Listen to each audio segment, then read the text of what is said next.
जय श्री हरि। नमस्कार दर्शक महानुभावहरू, स्वागत छ हजुरहरूलाई हाम्रो युट्युब च्यानल धार्मिक कुरामा।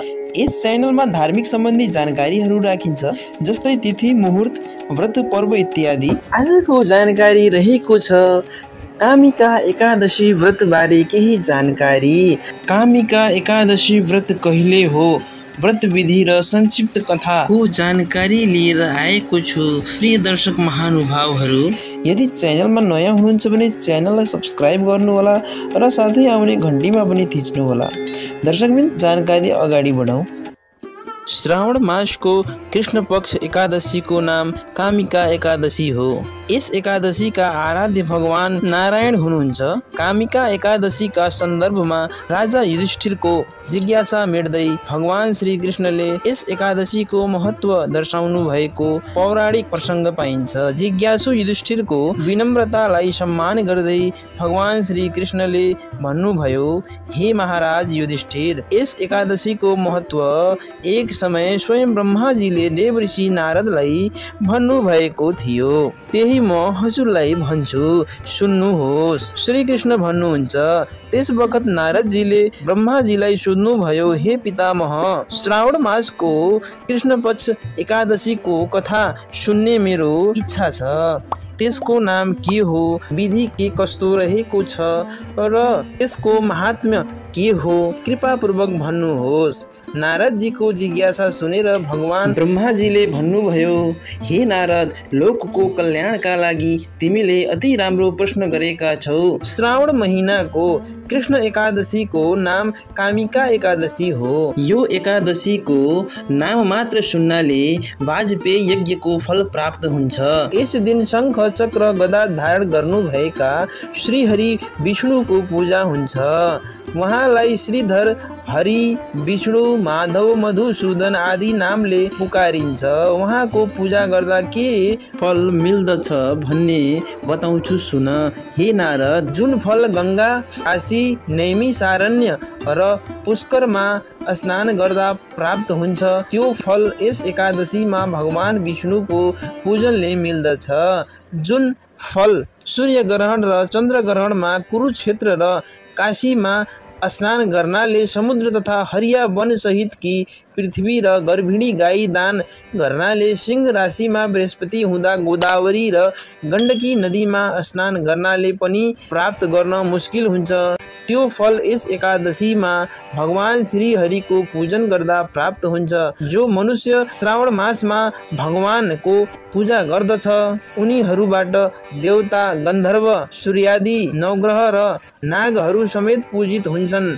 अतः पापदेखि डराउने मनुष्यहरूले कामिका एकादशीको व्रत गरी विष्णु भगवानको पूजा गर्नै पर्दछ, किनकि पाप रूपी हिलो तथा सांसारिक समुद्रमा डुबेका मानिसहरूका लागि यस एकादशीको व्रत र भगवान श्री हरि विष्णुको पूजा अत्यन्त आवश्यक छ। पापहरू नाश गर्ने यो भन्दा राम्रो कुनै उपाय छैन। हे नारद, स्वयं भगवानले आज्ञा गर्नुभएको छ, कामिका एकादशीको व्रत गर्ने जीवले कुयोनीमा जन्मनु पर्दैन, डर लाग्दा यमराजलाई देख्नै पर्दैन र नरकको यातना पनि भोग्नु पर्दैन। यसर्थ आध्यात्मिक चिन्तनमा लागिरहने मानिस भन्दा पनि एकादशीको व्रत गर्नेलाई विशेष पुण्य फल प्राप्त हुन्छ। यसबाहेक एकादशी तिथिमा जसले भक्तिपूर्वक भगवान श्री हरिलाई तुलसी दल अर्पण गर्दछन्, तिनीहरू यस संसारका समस्त पापहरूबाट मुक्त रहन्छन्, किनकि भगवान विष्णुका तुलसी समान प्रिय कुनै पनि रत्न, मोती, मणि तथा आभूषण छैनन्।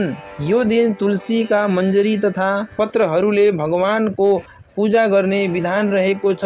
त्यसपूर्वक भगवानकी प्रियतमा तुलसीलाई पूजा गर्नु पर्दछ, जसको दर्शन गर्दा समस्त पापहरू नष्ट हुन्छन्, जसलाई छुनाले शरीर पवित्र हुन्छ, जसलाई ढोग्नाले सम्पूर्ण रोग नासिन्छन्, जसको जल शिरमा सेचन गर्दा यमराज पनि डराउँछन्, जसको पत्र शिरमा धारण गर्दा भगवान श्रीकृष्णको सानिध्य प्राप्त हुन्छ र जसलाई भगवानका चरणमा अर्पण गर्दा मुक्ति दिलाउँछिन्, त्यस्ती तुलसीलाई नमस्कार छ। यसरी तुलसीको फेदमा जल चढाई पूजा गर्नाले मनुष्यबाट जानमा भएका सबै पापहरू नष्ट हुन्छन्। तुलसी दलले पूजन गर्दा भगवान अत्यन्त प्रसन्न हुनुहुन्छ। एक भारी सुन तथा 4 भारी चाँदी दान गरेको भन्दा बढी फल त एक पत्र तुलसीले भगवानलाई पूजा गर्दा प्राप्त हुन्छ। हे नारद, यस्ती भगवान की अति प्रिय तुलसीलाई रोपेर विधिपूर्वक पूजा गर्नाले पनि त्यस्ता व्यक्तिबाट यमराज टाढा रहन्छन् भने भगवान श्रीहरिका सानिध्यमा बस्ने अवसर समेत प्राप्त हुन्छ। एकादशीमा रात्रि जागरण र दीपदानको विशेष महत्व बताइएको छ। यस दिन जसले अहोरात्र तिलको तेल अथवा घिउको बत्ती भगवानका छेउमा बाल्दछन् उसको पुण्यको लेखाजोखा गर्न स्वयं चित्रगुप्तलाई पनि मुस्किल हुन्छ भनी बताइएको छ।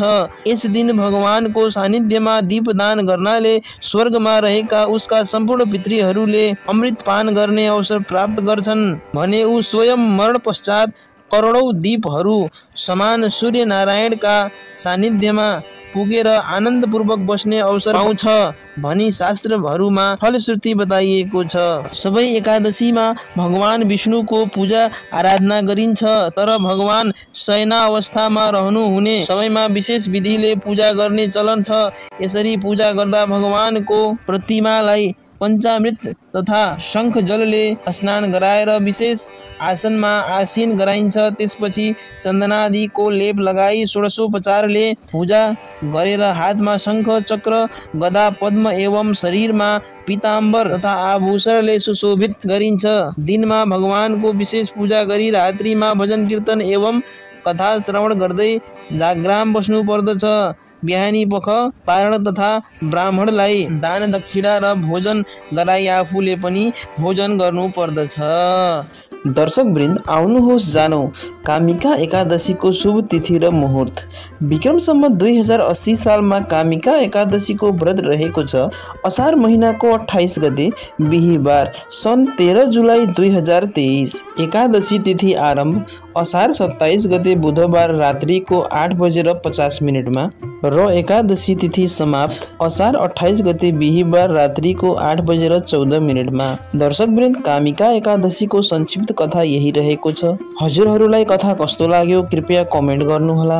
भिडियो लाइक र च्यानललाई सब्स्क्राइब गर्न नबिर्सिनुहोला। यहाँसम्म भिडियो हेरेर साथ दिनुभएकोमा धेरै धेरै धन्यवाद। अर्को भिडियोमा फेरि पनि भेट हुने नै छ। तबसम्मको लागि नमस्कार। जय श्री राधे।